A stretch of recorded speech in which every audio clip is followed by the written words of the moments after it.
Everybody should do in their lifetime sometime two things. One is to consider death,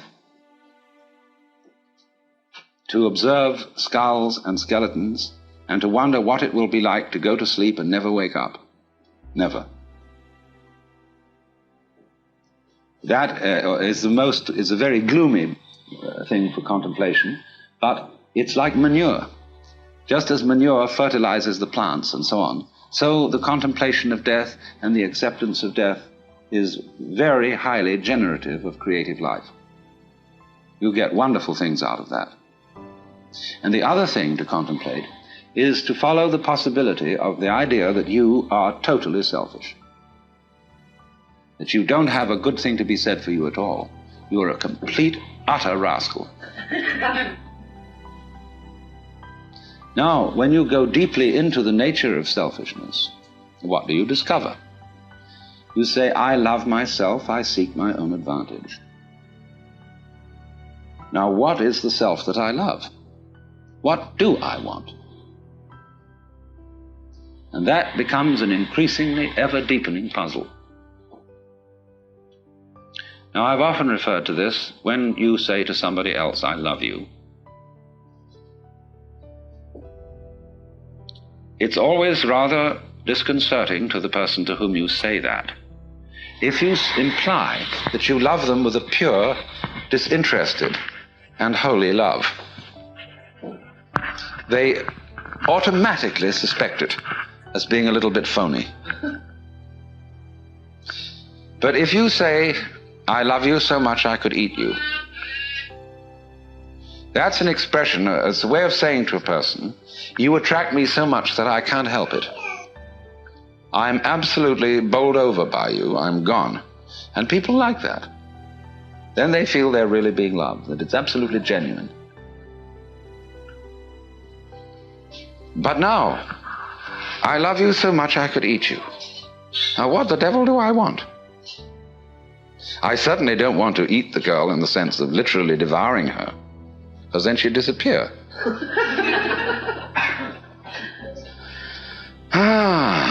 But I love myself. And what is me? In what way do I know me? Well, it suddenly occurs to me that I know me only in terms of you. And that the main task of the psychotherapist is to do what he called to integrate the evil. To, as it were, put the devil in us in its proper function. Because you see, it's always the devil, the unacknowledged one, the outcast, the scapegoat, the bastard, the bad guy, you see, the black sheep of the family. It's always from that point that generation comes. In other words, in the same way as in the drama, to have the play, it's necessary to introduce a villain. It's necessary to introduce a certain element of trouble. So, in the whole scheme of life, there has to be the shadow, because without the shadow there can't be the substance. So this is why there is a very strange association between crime and all naughty things and holiness. You see, holiness is way beyond being good. Good people aren't necessarily holy people. A holy person is one who is whole, who has, as it were, reconciled his opposites. And so there's always something slightly scary about holy people. And other people react to them in very strange ways. They can't make up their minds whether they're saints or devils.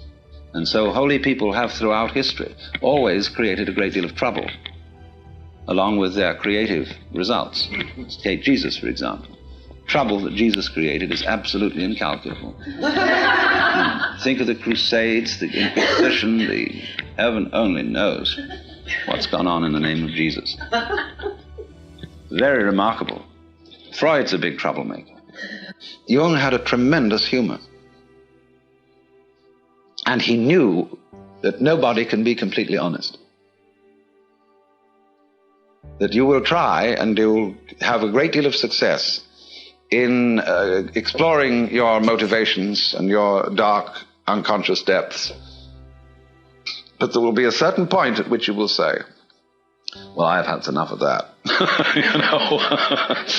And do you see how, in a strange way, there's a certain sanity in that? When a person indulges in a certain kind of duplicity, of deception, there is something, you all laughed when I said that, there's something humorous about it. And this humor is a very funny thing. Basically, humor is an attitude of laughter about oneself. There is malicious humor, which is laughing at other people. But real deep humor is laughter at oneself. Now, why fundamentally do you laugh about yourself? What makes you laugh about yourself? Isn't it because you know that there is a big difference between what goes on the outside and what goes on the inside? Now, I passed you around a lot of embroidery to look at before we started. And I'm perfectly sure that you got the point. That there's a big difference between the front and the back. In some forms of embroidery, the back is very different from the front because people take shortcuts. In the front, everything is orderly, and it is supposed to be kind of messy on the back side. See, which side will you wear? You've got to be sure you get the front in the front, have the back in the back. The back has all the little tricks in it, all the shortcuts, all the lowdown that people don't acknowledge, see? And it's exactly the same with the way we live. You know, like sweeping the dust under the carpet in a hurry just before the guests come. I mean, we do ever so many things like that. And if you don't do it, if you don't think you do it, and you think, well, really, my embroidery is the same on both sides, see? Well, you're deceiving yourself. Because what you're doing is you're taking the shortcuts in another dimension, which you're keeping out of consciousness. Everybody takes the shortcuts. Everybody plays tricks. Everybody has in himself an element of duplicity, of deception. Because you see, from this point of view that I'm discussing, where the web is the trap, to be is to deceive.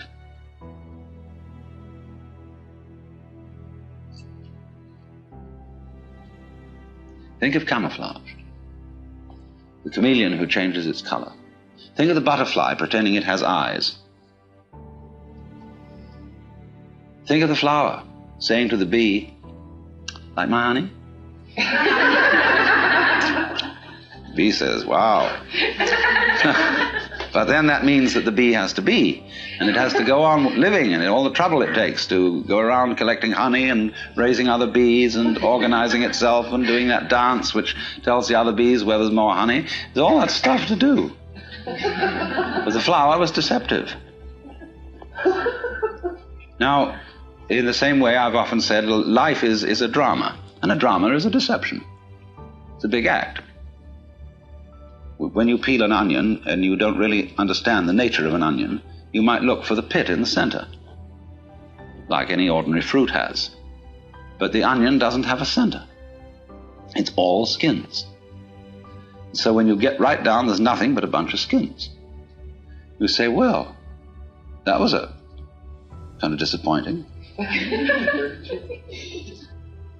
Well, in rather the same way, you see, you find when you explore yourself, and your motivations, and you go through and through and you try to find out that thing which is really genuine. So you explore the onion and you go in and in and in, and then you find, well, it's all a deception. Now then the question arises, who's deceiving who? Who's fooling who? I'm fooling me? What is fooling? Fooling is playing like you're there when you're not. You know, getting somebody else to answer your name in the roll call. So, we're all, you see, this is the metaphysical basis of it. This is what the Hindus mean by Maya, the world illusion. The world is playing it's there when it isn't. And it's a trap. And it sucks you in. And you can't get out of it. And it's a thorough big trap, too. But always, when you get an idea like this, or a feeling like this, follow it to its extreme. Don't back out from it. If you find you're selfish, go to the extreme of what selfishness means. Confusion largely results from not following feelings or ideas to their depth. You know, people think they want to be immortal. They'd like to live forever. Do you really want to do that? Think about it. Really go into it, what it would be like. People say they want this, that, and the other. They want this kind of car, they want this kind of dress, or so on, and this much money, and so on. It's always a good idea to think it right through. What it would involve to be in that situation, to have those desires fulfilled. Also, when you form a relationship to another person, think it through too. You see? How inconvenient could they be? However attractive. And always turn the embroidery around and look at the underside, but don't get caught doing it. See, that's something one does on the side in secret, because otherwise you play the game that everything is as it's supposed to be on the front. But that makes you humorous, and that makes you human.